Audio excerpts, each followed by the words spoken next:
2 years ago, Kagurabachi went from being a meme to one of the most talked about series in Shonen Jump. What started as just an edgy battle shonen quickly evolved into something much deeper, something darker, funnier, and more heartfelt than anyone expected.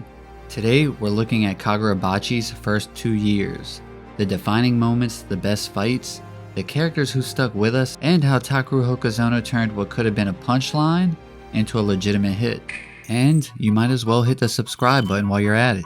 And since you're watching this video, I know you'll like my weekly podcast, Hishaku Hideout, that I do with my homie Dice. So check that out and enjoy this one. Peace. When Kagurabachi debuted in late 2023, the manga world didn't know what to make of it. The imagery of Chihiro holding his blade with that stoic glare became an instant meme. People were quick to call it peak before chapter 1 even dropped. But once the dust settled, readers realized Hokuzono wasn't playing around. It wasn't just his art that was legit, it was his fight choreography, the cinematic feel of each chapter, and most importantly, the believable and logical main character he created, Chihiro Rakuhira. The first few chapters happened to be the lifeblood of this series in my opinion. It established Chihiro's bond with his father Kunishige, the tragedy of Kunishige's death, as well as the introduction of the 6 enchanted blades, which happened to be the driving force of the entire series. The early pacing was tight and deeply emotional. We weren't just getting another shonen revenge plot. We were watching grief shape a swordsman who didn't yet understand what his revenge meant. I deeply urge everyone to go back and read the first 2 chapters when you can. If you are like me, you may feel a bit of warmth seeing Chihiro living as just a kid who spends every day with his father, because we now know more than ever he would trade anything to go back to those days.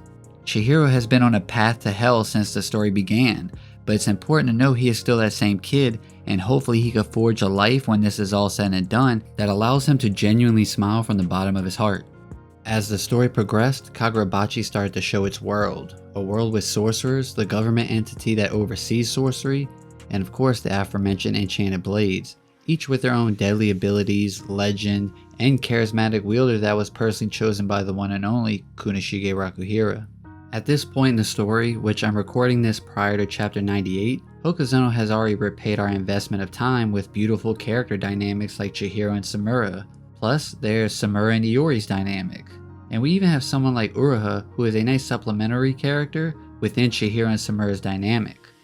And talking about characters in the cast, of course there's like strong early characters like Shiba, Hinao, Char. I miss them, and I miss Hiyuki too. But we can't forget about Chihiro's right-hand man, Hakuri. The Rakuzaichi arc introduced Chihiro to what a toxic parent-child dynamic looks like. The lengths Kyora's children would go through just to get their father to look at them left a bad taste in Chihiro's mouth. I'm sure he walked away from the Rakuzaichi, appreciating his time with his father even more than he did before. Now he has seen that not every child is lucky enough to have their dad look at them and accept them with unconditional love. I have to say, from Hakuri's flashback until the conclusion of the entire arc is a really impressive span of chapters. And I'd have to really sit and think on this, but if we're talking about the best span of 10 chapters within the first 100 of Kagurabachi, I think the final 10 chapters of the Rakuzaichi would comfortably be in the top 3. Another pivotal moment and backstory was Iori's. Hokuzono showcased his ability to slow down the crazy fast pace of Hirohiko challenging Chihiro for the second time by delicately placing her heartbreaking backstory amongst the chaos. He brilliantly used the return of her memories to show how Samura came to the conclusion of leaving her with her aunt and wiping her memory of him. Just to be transparent here for a second, I actually have a daughter myself, and I can tell you I wasn't the biggest Iori fan until that flashback. I left that flashback with a whole new appreciation for her as well as Samura. He always had aura and was a badass, but I was then able to empathize with the decision he made. It connected and it struck deep. My love for Yura also grew, however, in that span of chapters. And honestly, ever since then, he has been skyrocketing upwards for me. After all, I am the co-host of the Hishaku Hideout podcast. Speaking of Yura, the Hishaku villain organization is one of the standout aspects of the entire series. They are the mysterious group that killed Kunishige. I should hate them, but I can't help but be enamored and heavily invested. Some members are more interesting than others, but as a unit, they are one of the better new gen shonen villain organizations.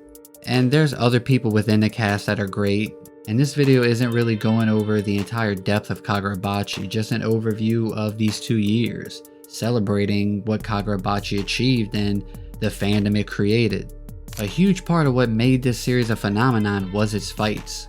Few series in Jump today blend choreography, strategy, and emotion quite like Hokuzono. Chihiro vs. Sojo was the first major clash that showed off Hokuzono's art style. Those sweeping sword trails and explosive enchantment effects felt alive. Their first fight gave us the rundown of their abilities, while the second was the short but dynamic conclusion of their fight. And that's not mentioning all the aura farming moments Chihiro has. No one kills fodder better than Chihiro.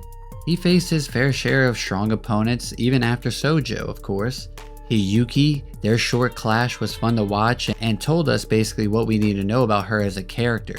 Chihiro even uses her sense of justice for his benefit later on in the Rakuzaichi arc, which that arc gave us Chihiro vs. Kiora. And I've already talked about the final 10 chapters of that arc being great, and of course that couldn't be true unless the final fight was great. That one was an eye-opening moment of just how strong the Magatsumi could be. After that we meet Hirohiko, who seems to believe he is Chihiro's friend or maybe even rival. Poor Hirohiko. I do hope he bounces back though.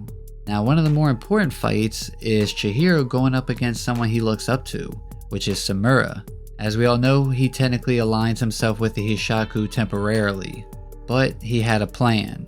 And through that arc, and especially in their final battle, where Chihiro finally reaches Samura and gets him to open his eyes, now able to see a possible future. I've always felt that Chihiro kind of looks at Iori as a possible scenario for what his life could have been. Going to school, living a life making friends, instead of now being on this path to hell.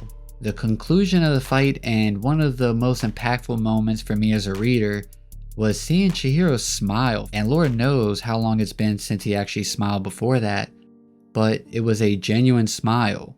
Chihiro deserves to be able to smile like that every day, but that's not the reality of this situation.